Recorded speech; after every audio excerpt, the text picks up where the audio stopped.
Well, hello, church history friends. My name is Barb Walden, and I can't thank you enough for joining us tonight for our fourth lecture in the fall lecture series. And it is an exciting one for sure. We have a number of announcements, but before we get to that, I want to introduce you to the co-hosts that are joining me this evening. Peter Smith and Wendy Eaton. Peter serves as a board member for the Historic Sites Foundation, and Wendy serves as the administrative assistant for the foundation and the assistant archivist for Community of Christ. Welcome, Peter and Wendy. I'm so happy to see your faces. There's also a few things going on in the church history community that you all need to know about. Liberty Hall. Our friends at Liberty Hall are getting ready for the annual Christmas tea this Sunday, December 8th. And you are welcome to gather at Joseph Smith III's Liberty Hall in Lamoni with them for an afternoon of holiday treats, music, crafts, lots of stories, and so much more. There will be activities for youth of all ages, including the adults that day. In addition to marking your calendars for December 8th, we hope you'll also include on your calendar a weekend in Kirtland on April 12th through the 13th of 2025. I hope you'll join me that weekend in Kirtland as we gather with some of Community of Christ's greatest storytellers. People like Lachlan and Kristen Mackay, Seth Bryant, John Charles Duffy, all there to share church history through engaging classes, walking tours of the historic neighborhood and the Kirtland Mills Burying Ground, and there'll be plenty of time for fellowship throughout the weekend. This is a joint event between Community of Christ and the Community of Christ Historic Sites Foundation. I'm especially excited that our guest storyteller tonight, Stassi Cramm, will also share the Palm Sunday message during our Sunday morning service inside the Kirtland Temple. Thank you, Stassi. Thank you so much for agreeing to do that. If you would like to join us that Palm Sunday weekend, well, registration information for this special weekend will be released soon. But in the meantime, be sure to mark your calendars for April 12th through the 13th for an enjoyable weekend of church history and storytelling in Kirtland. Now, today is also an exciting day for nonprofit organizations everywhere. As you consider the many organizations that are deserving of your support today, we hope you'll consider two of my personal favorite organizations, the Community of Christ Historic Sites Foundation and Community of Christ. Both organizations also have a matching gift opportunity today. The first $10,000 donated to the Historic Sites Foundation will be matched by our generous board of directors, while Community of Christ has an awesome $275,000 matching gift opportunity for anyone donating to the church on this Giving Tuesday. And how does one give to these two great organizations to double their donation, you ask? Well, I'm so glad you asked. You can see the QR codes on the screen, and Wendy has dropped the donation links and mailing addresses in the chat for anyone who's feeling extra generous this Giving Tuesday.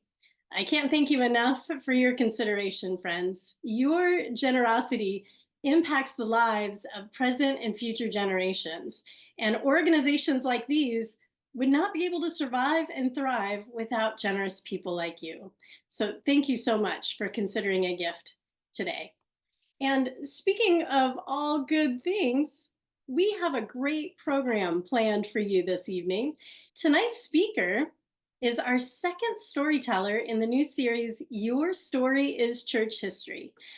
I think she is a familiar face to many, but I'd like to share a brief introduction for those who haven't had the opportunity to meet our guest storytellers, Stassi Cramm. Stassi serves as a member of the First Presidency of Community of Christ and counselor to the President of the Church. Her past assignments include serving as presiding bishop of the presiding bishopric, as a member of the presiding bishopric, as a counselor to the presiding bishop, as a member of the Council of 12 Apostles, and the Southwest Pacific Region Administrator and Stewardship Commissioner. Stassi received a Bachelor of Science in General Engineering from the University of Illinois, Champaign-Urbana, Illinois, and a Master of Arts in Organizational Management from the University of Phoenix. She received a Master of Arts in Religion from Graceland University and a PhD in Organization and Management from Capella University. Previous to full-time ministry for Community of Christ, Stassi was employed as a flight test engineer for the United States Air Force. So thank you, Stassi. Thank you for gathering with us this evening and for being tonight's storyteller. I'm looking forward to turning the spotlight over to you because we are ready to hear all about your one-of-a-kind journey. Thank you, Barb. And every time someone reads my biography, it makes me think of how it feels like perhaps I can't hold down a job. So it just makes me laugh. But I am really grateful to be here with everyone tonight. Thank you for being present. I'm also really excited that Barb took time to talk about Giving Tuesday. So I'm just going to ask Peter to stick back up those QR codes again, because there's still time to support both Historic Sites Foundation and Community of Christ.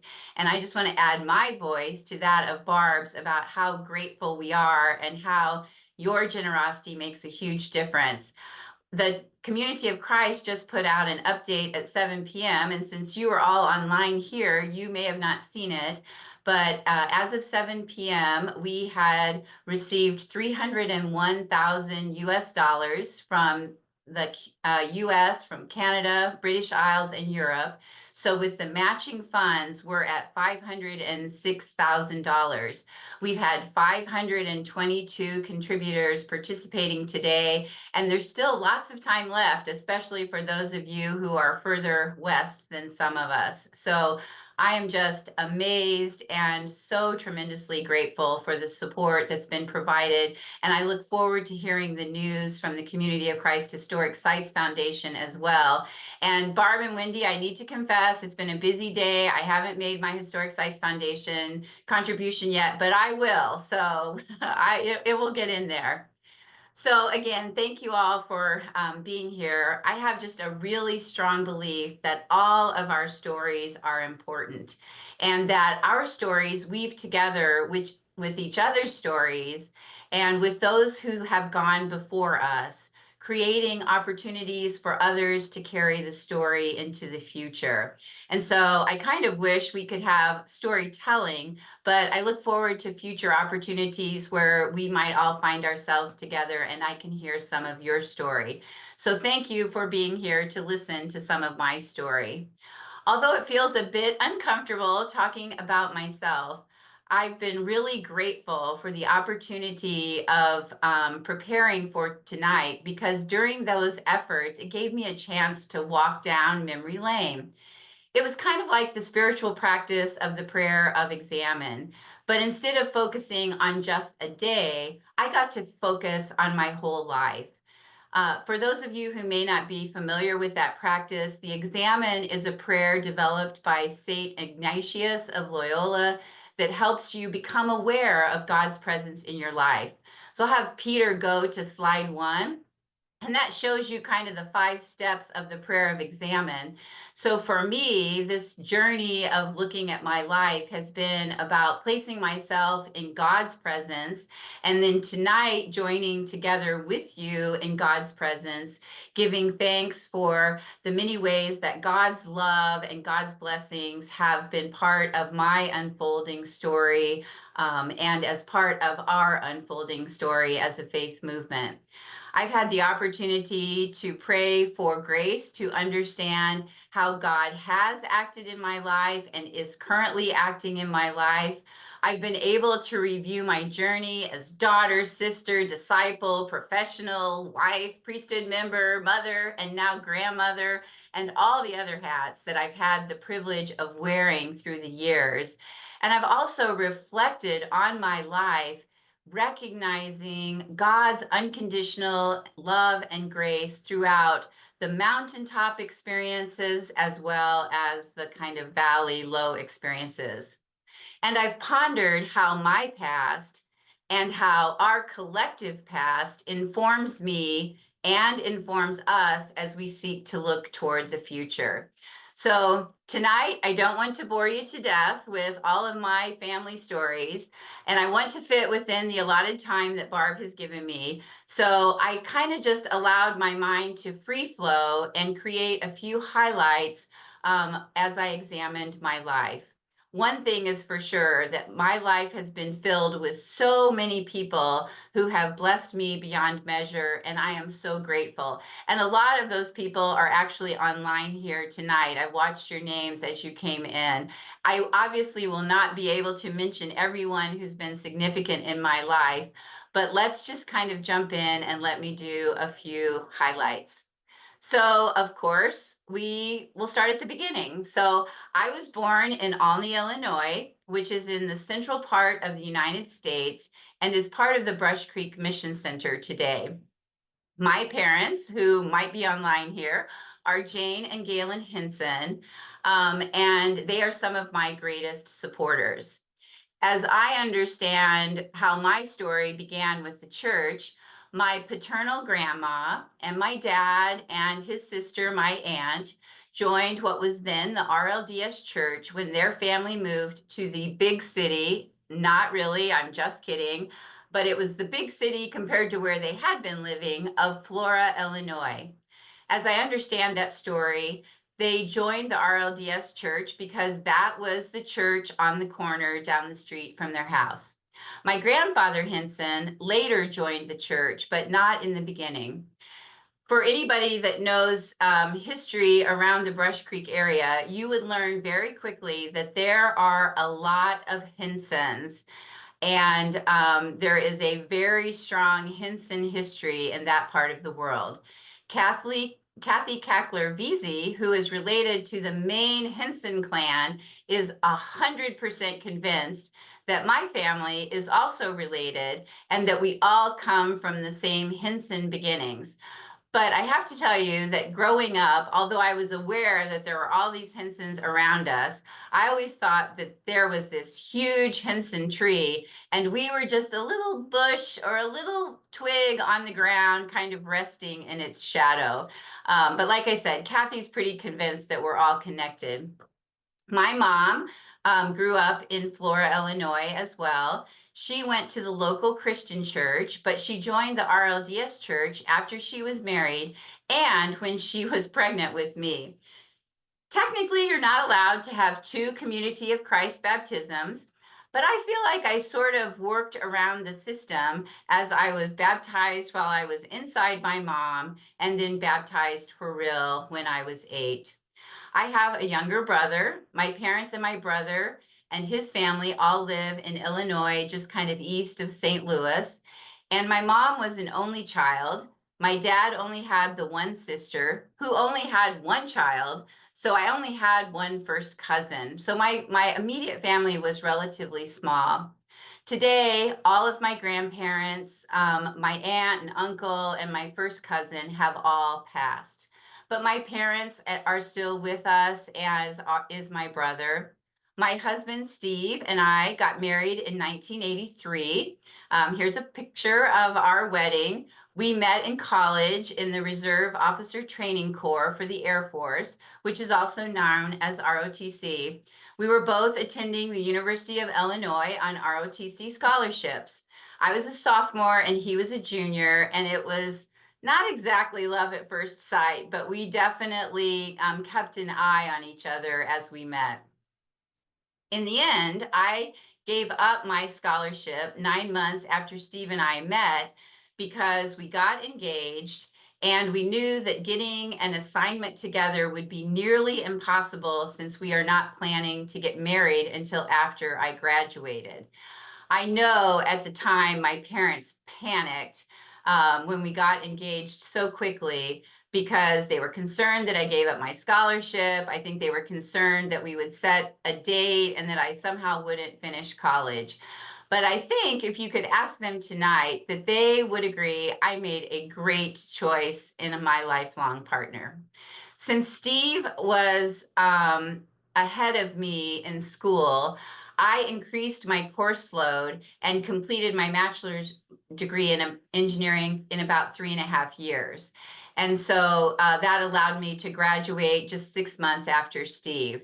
So although Steve is a member of the church and an elder today, that did not happen until much, much later in our married life. When we were starting and getting serious, I remember telling him that my faith and church were really important to me, even though I have to confess that my attendance at congregational life while I was at the University of Illinois was pretty spotty. So that's why I had to tell him that how I was behaving and not attending church as he was getting to know me was not my intended pattern when I became an adult. So when we got engaged, I told him that when we got married, he would either need to commit to attending church with me every week, or he needed to commit to never show up, even if we had kids. I do not suggest this kind of agreement for people who are considering marriage, but at the time it made perfect sense in my mind. I felt like it would be easier to explain to our not yet even imagined children that his non-participation totally might make more sense than if he was just occasionally coming and going, because I was concerned that then they would want to occasionally come and go. So he shrugged his shoulder at the time and simply said, okay. So fast forward a bit, and in February of 1984, after we had gotten married and moved to Southern California, we found the local Community of Christ congregation. We fondly referred to it as the little house on the prairie because it was this little white stucco building on a dirt road. And so the next Sunday morning, I got up and got ready for church. He popped out of bed with me, and I asked him if he remembered our conversation. And he said, yes, I remember. And so I said, are you coming with me? And he said, yeah, I'm going to come. And I said, okay, then. And I have to say, he has been a huge supporter of my ministry, but also the church from that very first day in 1984. So when the church asked me to consider full-time employment with the church in early 2000, I was worried that that would mean, well, would create a hardship for our family. I think most of you know that full-time church ministers do a lot of traveling, especially on the weekend. And by that point, we had 2 children who were still at home, and I wanted them to have a regular church experience. So I didn't know how that would work if I was gone a lot of Sundays.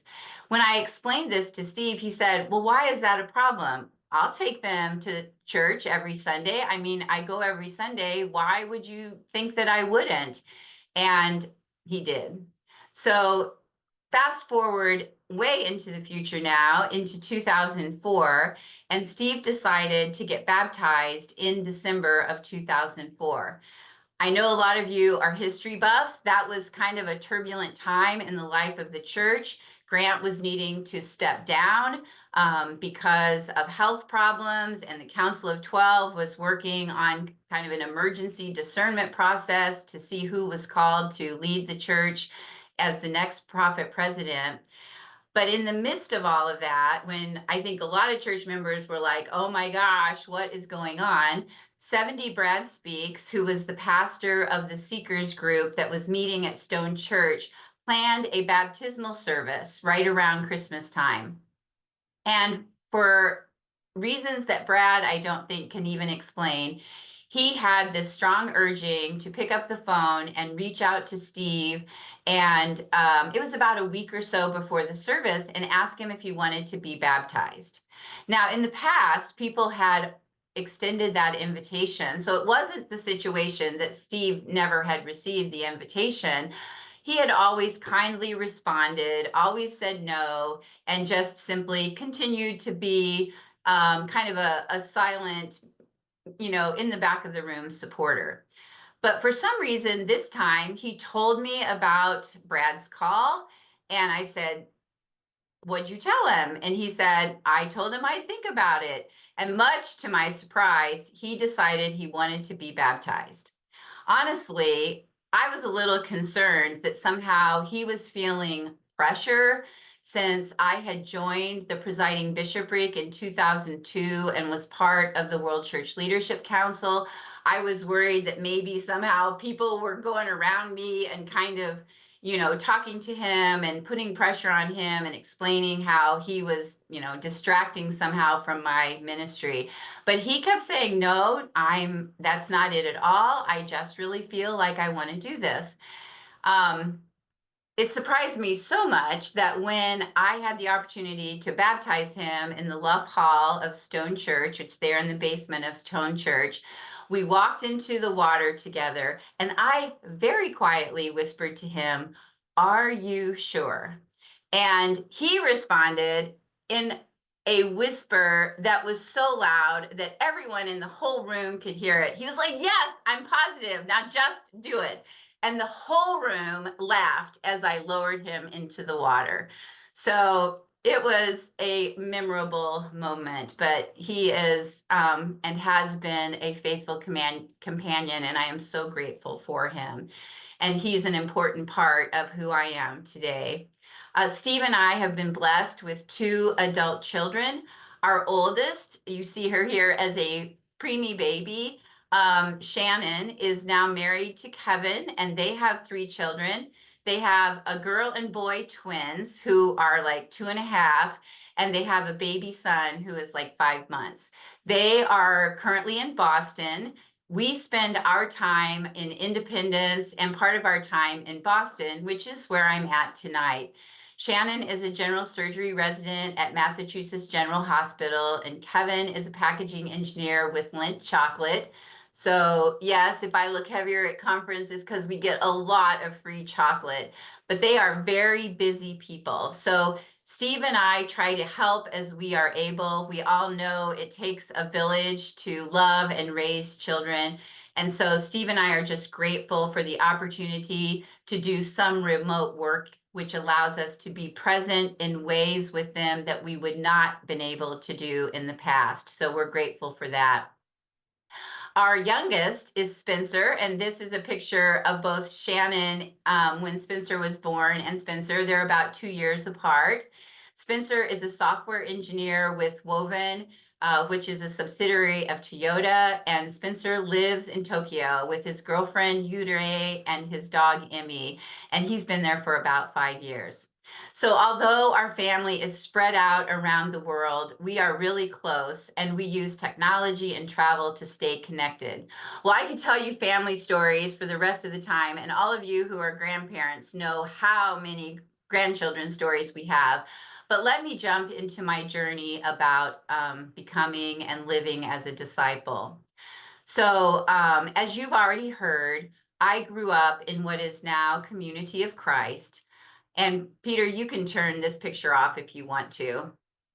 I had a fabulous Sunday school teacher, Delia, and when I was around 6 to 8 years old, there was a group of about 8 to 10 of us who shared together every Sunday.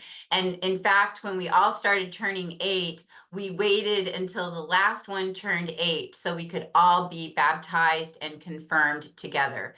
I suspect that I learned a lot in Sunday school. The only thing I really like those little like notebooks that have the spiral at the top. We would often write like scripture passages that we would memorize. I know we got lots of stickers, but I really don't remember any of the details. My Sunday school teacher did such a good job that what she was teaching just more or less got woven into my being. What I really remember about my important formational experiences is attending camps. So I know that many people share how formational camping was in their life, and that would be my story too. So I started attending camps before I was even old enough because my parents were often on staff. And so I would go with them, and then eventually I became old enough to attend as a camper. One of the fun stories about camping is one time John White and I were talking about a camp that we had been at. And I had this memory. Well, actually, we didn't know we were both there. I was sharing with him about this memory of shooting rifles at the Brush Creek campgrounds at a camp, and how one year the representative from the gun company brought this special, what I recalled as this elephant gun. And John was like, seriously? And I was like, yes. And then he explained that he was at that same camp and that he remembered that special gun. We figured out that I was there with my parents, not as a camper, and John was there as a camper.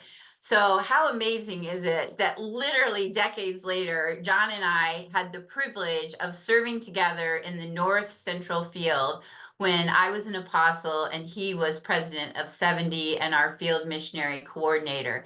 So, you never know how those, interesting recreational experiences at camp might create relationships that turn to create connections much later in our journey. Although my parents were very active camp staff members, I was one of those kids who did not want my parents to be on staff at camps where I was a camper.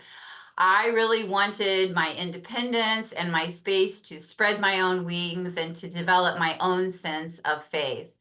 God's presence was so tangible for me through my camping experience. And so, although I was baptized and confirmed when I was 8, I really think that my conversion took place over time through my camping experience. I'm so grateful for the many women and men who made those camps possible. Their faithfulness, sacrifice, and generosity literally changed my life. So, my story is a story of faithful people who I encountered along the way and who helped strengthen my faith and help me fully understand and experience the blessings of being part of a worldwide faith community. One example of many is in this picture. You see the evangelist. Some of you might know him. It's Bob Grunwald. He performed mine and Steve's wedding ceremony. He did my evangelist blessing. He helped confirm Steve. He's just one example of many people who were critically formational to me in my unfolding experience. So let me just highlight a few of those blessings of community. So I already mentioned that in college, I did not attend church as regularly as I should have. However, one night I was really struggling. I don't even remember what about, but I ended up driving to the church and just sitting on the front porch. And I remember I was having this conversation with God and, being a little bit defiant and insisting on a burning bush. But instead of the bush in the area burning, another college student who was also a church member randomly showed up. We ended up talking for a bit. I think I explained to him why I was there, and then we both went our separate ways. In retrospect, I realized that Scott was my burning bush that night. And years, actually decades later, I had the chance to talk to Scott about how important that night was in my faith journey. And I learned that he not only remembered it, but it was also an important night for him in his faith journey. So, how we come together in community happens in so many different ways. I also mentioned that we started attending church in California after we were married in the little house on the prairie. Well, that church became our family. Since all of our family was back in Illinois, they were there for us. And for instance, when our daughter was born via an emergency C-section, my parents had not been able to get to California yet. You couldn't change flights, so they were coming when they were scheduled to be there. And so it was a couple from our church family, Lola and Nolan, who were at the hospital praying and getting on the phone and keeping our families informed.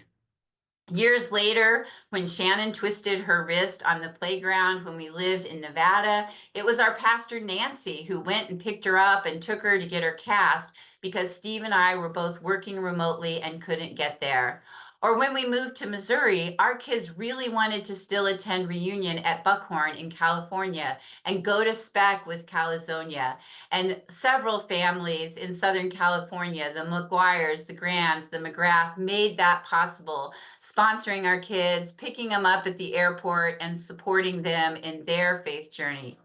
And just to name a frequent, more recent thing is I made contact with a church member in the Cincinnati congregation through Apostle Locke Mackay, who graciously agreed to help us as we prepare to move from Boston to Cincinnati after World Conference.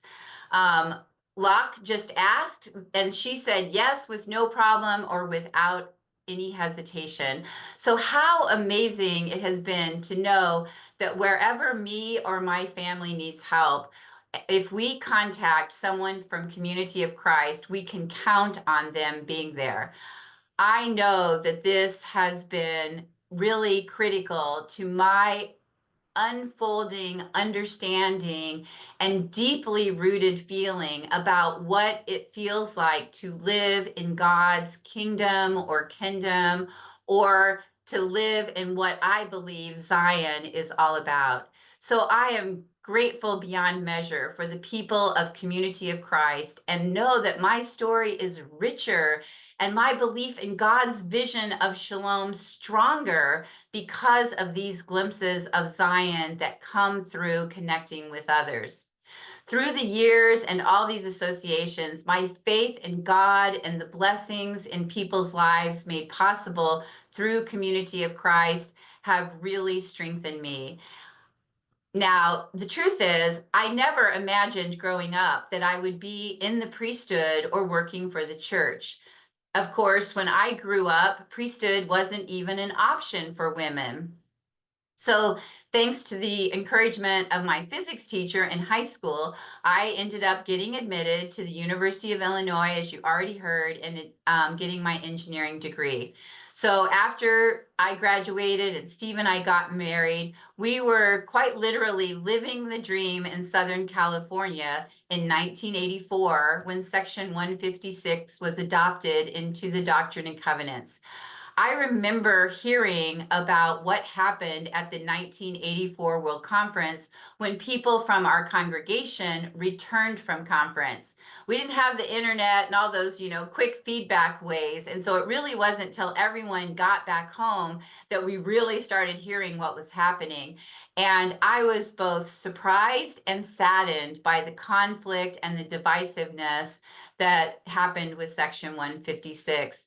In retrospect, I'm actually a little embarrassed that I hadn't really thought about the injustice that was present in not allowing women to be ordained.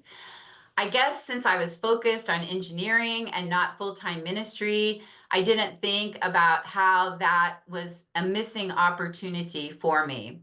However, if someone had told me that I couldn't go to school to be an engineer because I was a woman, I certainly would have fought hard for equal opportunity.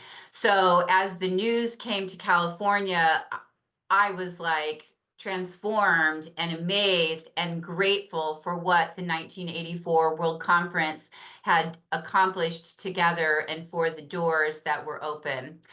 My first call was to the office of priest. It came in 1987 and was processed in the greater Los Angeles stake. So I was not part of the wave that some of those early calls that women received, and some of the really strong negativity that some of those early women received. So once again, I'm grateful for those who were path makers and paved the way, making my opportunity a little bit easier. Of course, at this point in my life, I figured I was kind of on this dual path. Professionally, I was living the dream career. Some of you may remember the movie The Right Stuff. It had been released in October 1983. It's all about flight testing and the space race. And Steve and I saw it in Hollywood in early 1984. And we were working full time at Edwards Air Force Base, where a lot of the story took place. And we felt like we were being called to continue that story.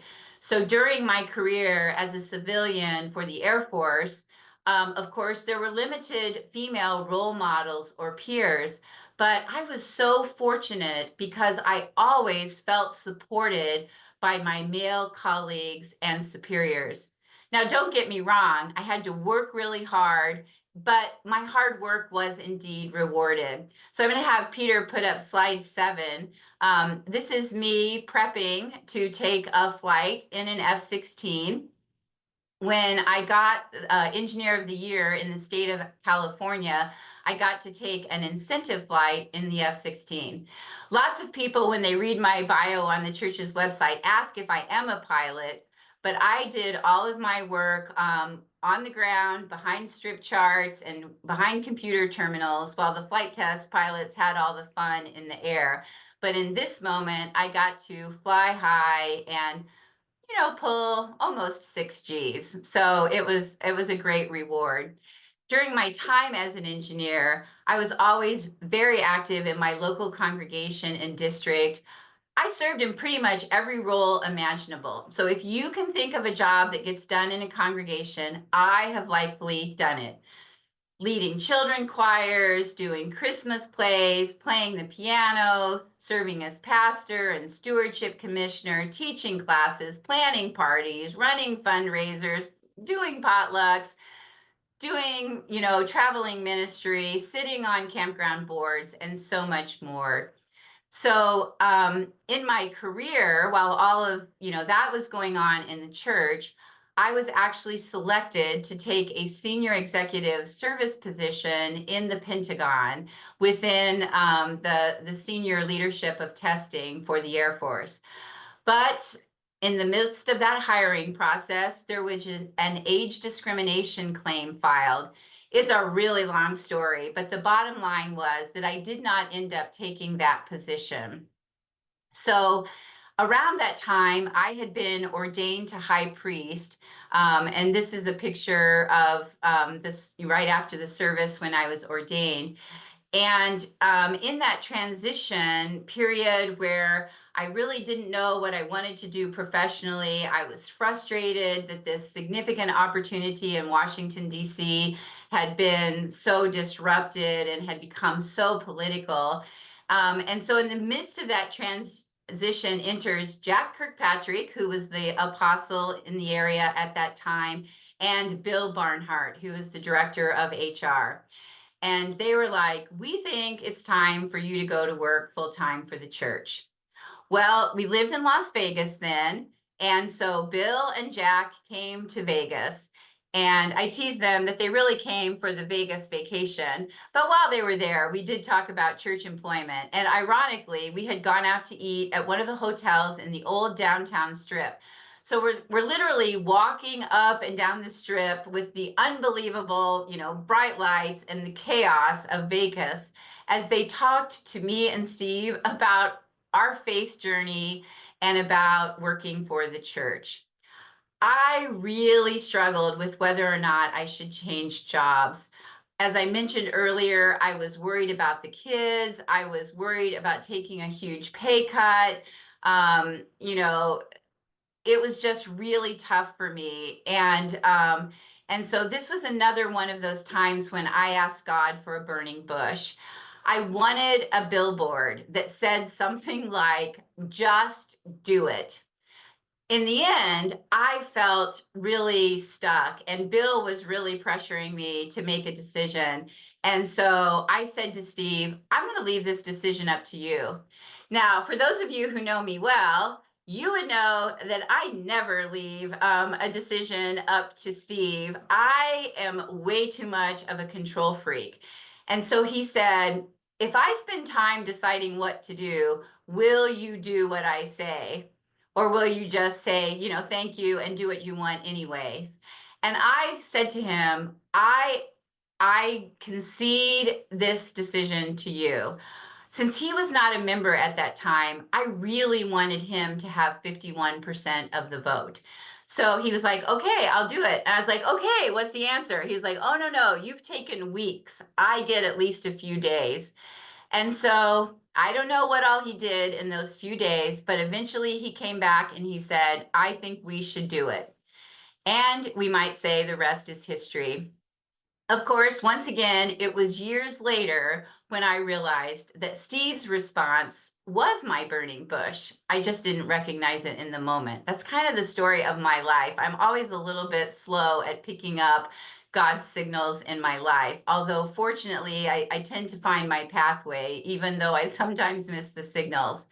So when I started working for the church, Steve and I agreed that as much as possible, we would do what God needed us to do, and that we would rely on the church as the messenger to express what those needs were. So it was a couple years after I started working for the church when Grant called me to serve as a counselor to Larry Norris in the presiding bishopric. The idea of leaving the West and moving to Missouri felt like a lot, but our family said we would do what we need to do, so we went. And then similarly, when Steve called me to serve in the Council of 12, there really was only one answer. I was blessed to serve with wonderful colleagues through my 11 years on the council, and they taught me a lot. In this picture, Dale Luffman and I were in Haiti together teaching. It was a really scary trip. There was political unrest, and actually, some of the political unrest that was going on in this moment is still playing out today. But I am so grateful for all of my colleagues who helped shape and form me, who traveled with me, and who have gave me the courage to make these types of trips, which, were tough and scary. I have been able to go to places that I never imagined I would be able to go to and connect with the most fabulous people around the world. And for that, I am different and have been shaped as a disciple. And I have such a deep sense of our worldwide sense of community. I have countless stories of God's Spirit at work as I was serving in the 12, but one of the high points was the 2013 USA National Conference. You might assume that was because of the outcome. I will say that I was supportive of the recommendation that that conference made, but that's not why it was a high point. It was a high point because of how the body worked together through the blessings of the Spirit to consider a very controversial topic. Community of Christ lived out its call to be a signal community in that moment, demonstrating for the world how people of diverse perspectives can struggle together, make decisions, and not splinter apart. That leads to another gift during that time, which were the principles of faithful disagreement, which are still blessing us as a movement today. I loved serving as an apostle, so it was a bit surprising when Steve called me to serve as the presiding bishop and member of the First Presidency. My family's commitment for me to serve where I was needed the most was really challenged with this call. 2016 through 2024, as you all know very well, were tough years for everyone associated with the church. I tend to focus on what I'm doing and just keep pushing forwards towards the future. I'm kind of very future oriented. And so all of my calls initially left me feeling a bit overwhelmed and really desperately concerned that I would not meet the needs of the position. However, my journey has taught me that when each of us responds to this call, the Spirit will go with us as we faithfully and courageously serve. So shortly after my call was announced to Prophet President, I was asked if that call came as a surprise or if I was expecting it. Again, that's hard to answer. In my case, I've always tended to grow into my sense of call. My latest call was very similar, and I know as I reflected on it, I was just very aware that there were other faithful disciples and ministers around the church that might be called and that could fulfill the needs. But when the Council of 12 came forward and Mareva and Richard presented my name, and the World Church Leadership Council and presidents of 70 supported their call, it felt like there was only one faithful response. Here I am, Lord, send me. Recently, I've returned to my evangelist blessing, which was given in June 1990. So I'm going to be really vulnerable tonight, and I want to share with you an excerpt from it because it feels pertinent to every call that I've responded to, but especially now. So in the middle of the prayer were these words: Stassi, your Heavenly Father has touched you more than most people have ever been touched. Not necessarily the fact that you are a chosen one, but the fact that you have opened yourself and have come to Him earnestly believing in your Father's desires. When your Heavenly Father finds chosen vessels, then He grants unto them the wisdom and knowledge of the kingdom. You have those gifts, you have that commitment. Cherish them and treat them as a prized possession, a pearl of great price. We know that you have all of mankind as a concern in your life. You have the ability to give leadership that is far and above that of most people. Your Heavenly Father is blessing you every minute of the day so you will be well informed and so you will have insight over and above anything that most people would have. People such as you are needed in the kingdom to give direction, things beyond your wildest dreams in the years that be ahead of you and the church. Inasmuch as you have committed yourself to this cause, and inasmuch as you have committed yourself to the Christ, God will continue to bless you. He asks of you to use wisdom in the things of life. I don't really remember dwelling much on these words when I received this blessing back in June of 1990. But as I've been prayerfully preparing for the new responsibilities that might be mine should the 2025 World Conference approve my call, these words are providing me assurance and strength and taking on new meaning. I have to tell you that my wildest dreams are pretty extreme. So buckle your seatbelts because I think that there are a lot of blessings before us. And if the conference chooses to approve my call, I commit to using wisdom in all ways and staying committed to both the church's mission and to Christ. So I've highlighted a lot of the good moments, but there really have been some valleys as well. Steve and I struggled to have children. We were told we may never have children. Then I got pregnant, but I had difficulties in both of my pregnancies. I had a miscarriage, and yet we made it through all of that. Some of you may know that I've looked down the barrel of a gun when I was carjacked one night in Las Vegas. But by some miracle, I was not harmed, and I'm aware that many do not have that same outcome. Working for the church has been really tough. I have served during the time of declining income and what feels like endless budget reductions. And I've watched the church struggle in places like Australia, British Isles, Canada, and the US, and that's heart-wrenching. And I've also watched the church be growth limited due to available financial resources in areas like India, Ivory Coast, Kenya, Nigeria, Philippines, South America, Central America, and Zambia, to name just a few. And that's frustrating. Facing the financial challenges that the church encountered as I became presiding bishop was soul crushing. Working to fix the church's endowments and meet the retirement responsibility took every ounce of energy, faithful actions that I and others could muster up.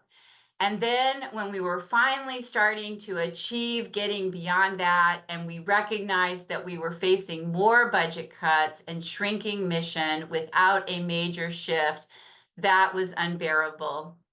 Locke talked in the last session about his anguish and the anguish of other World Church leaders as we came to the decision to sell historic sites and other assets. My pain was intensified not only because of what we were letting go, but because of how I knew it would impact so many people. And yet, as unbelievably difficult as that was, I just knew that we were making the faithful decision that was necessary for the church's future so we could continue to tell all of the stories. I believe with all my heart, mind, and soul that our message and mission are as critical today as they ever have been, and that we must do everything within our power to live Christ's mission. My story has taught me that the experience of Zion is compelling, and we are all called to do our part to create Zion where we live and serve. When I went to work for the church, I concluded that I needed a new sign off to emails and letters. As I began that new chapter, I prayerfully considered what it should be, and the idea of Onward arose. I did say I was future oriented, so Onward made sense. But from the very beginning of my full-time ministry through today, a lot of you know I sign everything with Onward. It reminds me constantly that we are part of the restoration movement, that my story and your story create the church's story, and that all of our stories are a work in progress as we live faithfully doing our part in creating God's vision of shalom, heaven on earth, Zion. Onward to Zion, faithful and strong. Zion the beautiful beckons me, you, and all of us on. Thank you. Thank you so much, Stacy. I don't even know where to begin other than thanking you for sharing your story with us this evening. It's not easy at all to talk about oneself, let alone to share on such a vulnerable level with over 200 strangers in a virtual lecture. But I'm so grateful you agreed to share with us tonight. The photos you shared highlighted much of your journey, and the familiar faces in those photos felt like we were right there journeying with you.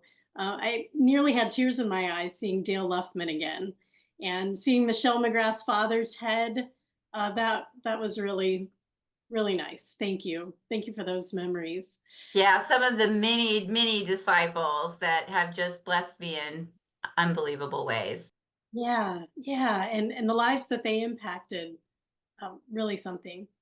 Then towards the end, you gave us a quick cliff notes on significant moments in your life that I feel like we need to have you back another night just to explore that living history.